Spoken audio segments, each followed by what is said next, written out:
Meghan Markle pre-Suits was like any struggling actress grappling for work in a highly competitive industry saturated with young, beautiful, talented individuals. But one day, partly through skill and partly to do with the fact that her father was very well connected, Meghan landed the role of Rachel Zane in Suits. Then something zany happened, something creepy, something sinister. Meghan started to act and dress and think like Rachel Zane.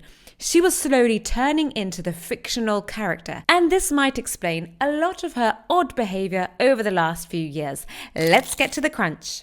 Meghan is a foodie. She loves food, she loves cooking. She had a blog touting the best places to eat and the best wines to drink. But before Meghan was a foodie, Rachel Zane was a foodie. You're a foodie, right? Why do you say that? Because you're the only person I've ever seen order a shrimp, red pepper, and goat cheese pizza. Well, right, but without the pepper, what connects the goat cheese and the shrimp? I'm a foodie. That's one small detail that doesn't prove much, but the similarity between Rachel and Meghan bizarrely goes much deeper. We have come to discover that Meghan Markle loves suits. Lawsuits, that is, and Harry, ever since he met his wife, he too loves to fraternize with a lawyer. I want you to think long and hard for 1 second here. Can you remember Harry pre-Meghan trying to sue anyone? No, you can't, because he wasn't interested in suing anyone before Meghan. As far as we can tell, Meghan was not suing her family and friends left, right and centre before her employment on the American legal drama series either. However, the character Rachel Zane is someone who Meghan admires. Do you like your character? Oh, I love her. You don't have to like her, right? I happen to really love Rachel. I love how ambitious she is and savvy, and yeah, she sort of becomes someone that I could see as a friend, which makes it a lot sweeter to play. And it's easy to understand how this law-loving fictional character has contributed to the onslaught of legal battles that Prince Harry and Meghan are now confronted with. Between the couple, they have racked up at least 10 lawsuits since they married in 2018. Is it completely insane to think that a small television role could have such a strong influence on an actress? Well, it's not that uncommon for an actor to become consumed by their characters. The Stanislavski method is an acting technique designed to help actors to create their characters and really put themselves in the place of the character. It's a way in which the actor can develop a complete emotional identification with a part, but there are risks with method acting, especially when the actors stay in character even when the cameras stop rolling. Sometimes performers go overboard, leading to dangerous scenarios.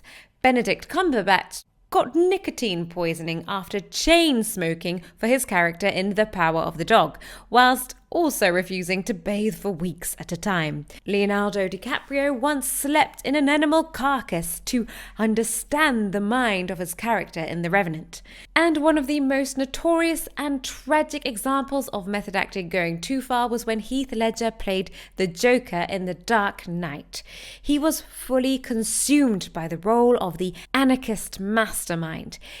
The incredibly gifted actor described his character as a psychopathic, mass-murdering, schizophrenic clown with zero empathy, living alone in a hotel room for a month to prepare himself for this very role. In this room, all alone, was where he built the Joker's voice, posture, and personality, keeping a detailed diary of the Joker's thoughts. The role caused Heath Ledger intense insomnia. He was quoted stating, "Last week I probably slept an average of 2 hours a night. I couldn't stop thinking. My body was exhausted and my mind was still going." In a heartbreaking turn of events, Ledger died before the film was released from an accidental drug overdose of medications, never seeing the success his role brought him. He was awarded the Academy Award for Best Supporting Actor. Now, I'm not about to suggest that Meghan Markle's performance in Suits is deserving of an Oscar, or that she is as skilled as any of the aforementioned actors, but what is important to understand is how actors can be consumed by their roles that they are generally playing for only a couple of years. Meghan played Rachel Zane for over 7 years, and on top of that, she and her character were both named Rachel, as Meghan's full name is actually Rachel Meghan Markle. The big difference is that Rachel Zane, the character from Suits, is not a grifter, nor was she a marry for status kind of woman. She was a hard worker. She had a love of the law, fashion, and she was a self-proclaimed foodie. Aside from the hard-working part, Meghan absorbed all of the other characteristics, displaying her love of food and fashion through her lifestyle blog and her love of the law through the countless lawsuits harvested during her few years of marriage to Prince Harry. Have you ever considered the fact that the couple who have been in the media suing and being sued more than any other famous couple were once closely associated with the show named Suits?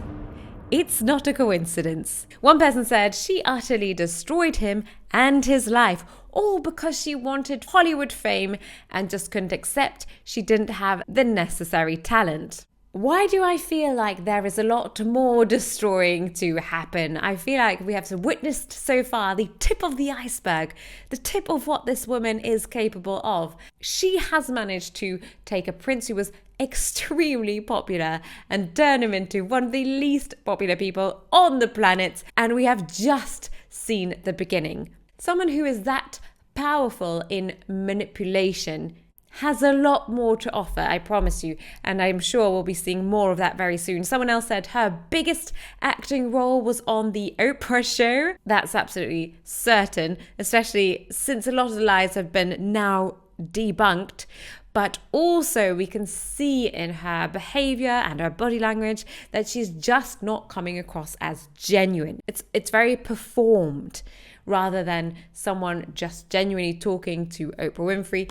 And you're probably right, it was probably the thing that was the most watched, the one thing that was the most watched.